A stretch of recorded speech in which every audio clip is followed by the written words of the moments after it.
Hello and welcome. Today is Thursday, April 30th, and it would be a B-day if we were still in school. Today's video, I'm going to touch upon static versus dynamic characters, continuing on with this theme of characterization, and hopefully be able to explain the difference between the two and clarify some of the confusion. I mentioned in the video about flat and round characters that they sometimes get a little confused with static and dynamic, and sometimes the terms are kind of conflated. They're kind of put together when they really shouldn't be. So let's just jump right into it and see if we can clarify and explain. A static character is a character that does not go through any drastic or dramatic changes throughout the course of the story. So static is a term that actually comes from science, and something that is static is something that is unchanging or unmoving, right? And it means the same thing when we're talking about literature. Static characters don't go through any change over the course of the story. And when we're talking about change, we're talking about like internal important changes, right? A character that changes his or her outfit doesn't qualify them as being dynamic, right? We're talking about change in belief, a change in philosophy, a change in understanding, right? Important big changes in the character, right? Static characters don't go through any of that. They just pretty much remain level throughout the story. Now, that does not mean they are flat characters.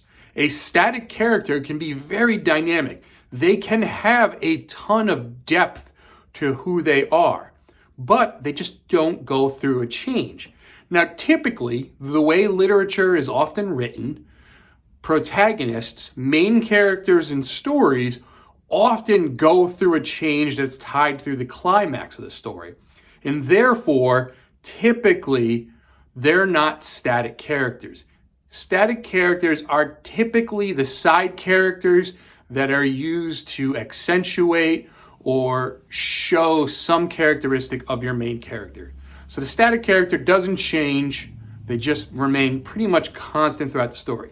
Now, that's contrasted by the dynamic character that obviously goes through some sort of change. Something happens within the course of the story that forces him or her to either rethink their beliefs or understandings, and by the end of the story, there is something fundamentally different about that character. Again, as I said before, typically in literature, it's the main character, and that change is oftentimes tied to the climax of the story.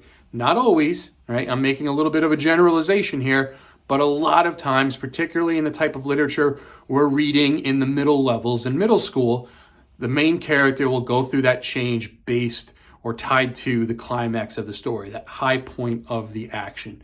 So to review, static, unchanging, no major development throughout the course of the story. Dynamic, goes through a change over the course of the story, typically, not always, but typically tied to the climax of the story. And that's static versus dynamic in a nutshell. Hope everyone's well. Again, if you have a question or comment, please just leave it on the bottom or email me and I'll do my best to get back to you. I hope everyone's well. Until next time, be good.